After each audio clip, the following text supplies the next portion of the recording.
पापा, अगर हो सके तो अपनी दूसरी बेटी को बड़े घर में नहीं ब्याहना।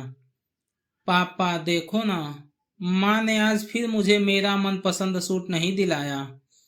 बाजार से आते ही रिया ने मचलते हुए अपने पापा से शिकायत की। ओहो नताशा, तुम भी ना दिला देती बच्ची को उसके मनपसंद सूट, यादव जी ने अपनी पत्नी से कहा। नताशा ने कहा, अच्छा जी, कैसे दिला देती? एक ही तो बेटी नहीं है आपकी। अगर इसे दिलाती तो छोटी का मुंह फूल जाता, और फिर महीने का बजट उसका क्या? अरे मेरी लाडो बिटिया, तू चिंता मत कर। तुझे ऐसे बड़े घर में ब्याहूंगा कि वहां तुझे किसी चीज की कोई कमी नहीं होगी। राज करेगी मेरी बिटिया रानी, यादव जी ने रिया को लाड लडाते हुए कहा। किसी बड़े घर में ब्याहने का सपना लेकर ही रिया बड़ी हुई थी। सुंदर तो वो थी ही, अच्छे अच्छे घर से उसके लिए रिश्ते आने लगे। एक दिन जब पास के शहर के अच्छे बड़े घर से रिश्ता आया तो यादव जी को लगा कि उनकी तलाश पूरी हो गई। लड़के वालों की बस यही डिमांड थी कि बारात की खातिरदारी अच्छे से होनी चाहिए। इतना अच्छा रिश्ता देखकर यादव जी ने उनकी यह मांग सहर्ष स्वीकार कर ली। अपनी हैसियत से बढ़कर यादव जी ने रिया की शादी पर खर्च किया ताकि लड़के वालों को कोई कमी नजर ना आए। शादी बहुत धूमधाम से हुई। एक से बढ़कर एक साड़ियां, लहंगा और जेवर लड़कों वालों ने चढ़ाए। रिया तो अपने भाग्य पर इतरा रही थी। सभी बहुत खुश थे। रिया शादी करके अपने ससुराल चली गई। इतना आलीशान बंगला, गाड़ियां, सब कुछ तो था वहां।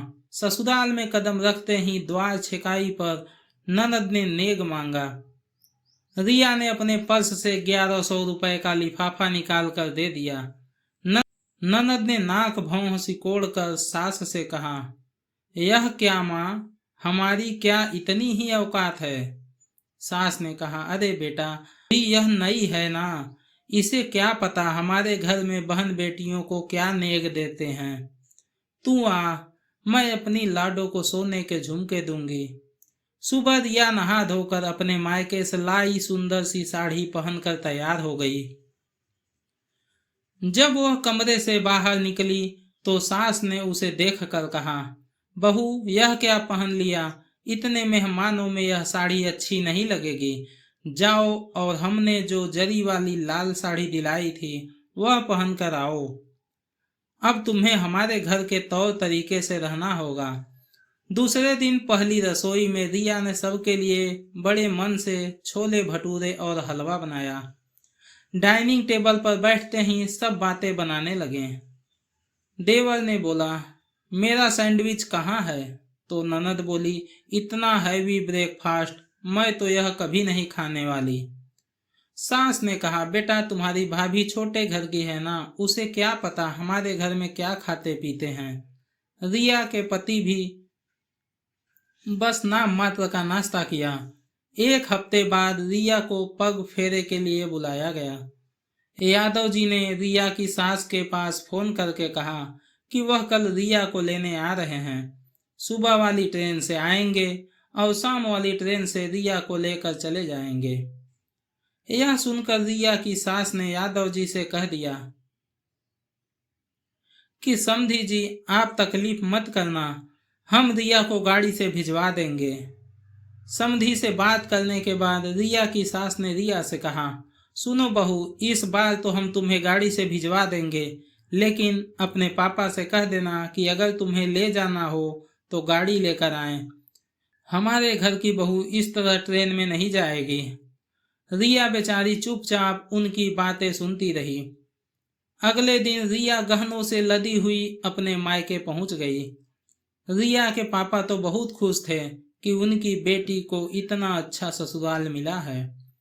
उन दोनों की चमक में रिया की आंखों का सूनापन शायद किसी को नजर नहीं आ रहा था।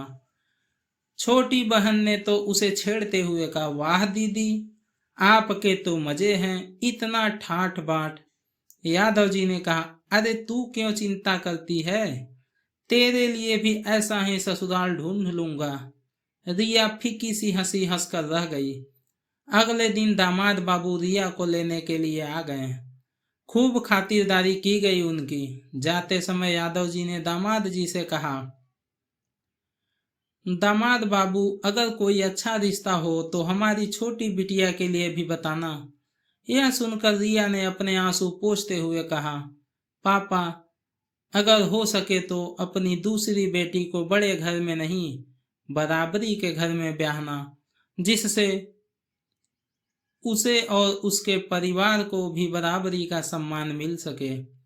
रिया तो अपने ससुराल लौट गई, लेकिन उसकी इस बात ने यादव जी को सोचने पर मजबूर कर दिया कि कहीं उन्होंने बड़े घर में बेटी ब्याह कर कोई गलती तो नहीं कर दी। आशा करता हूँ दोस्तों आपको ये कहानी पसंद आई होगी। अगर आपको ये कहानी पसंद आई है तो कहानी को लाइक करें, अपने परिवार और दोस्तों के साथ शेयर करें, और अगर आप चैनल पर नए हैं तो इस चैनल को सब्सक्राइब अवश्य करें। हम आपके लिए इस चैनल पर ऐसे ही वीडियो लाते रहते हैं। धन्यवाद दोस्तों, मिलते हैं नई कहानी के साथ।